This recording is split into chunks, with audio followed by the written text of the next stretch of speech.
Reglando los limes de los chinos.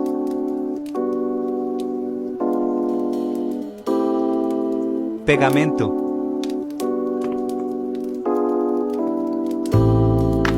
Amasamos. Agüita caliente.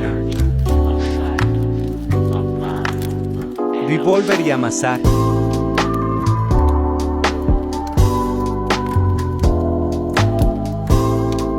Y así hasta conseguir la textura que queramos. Quedó decente.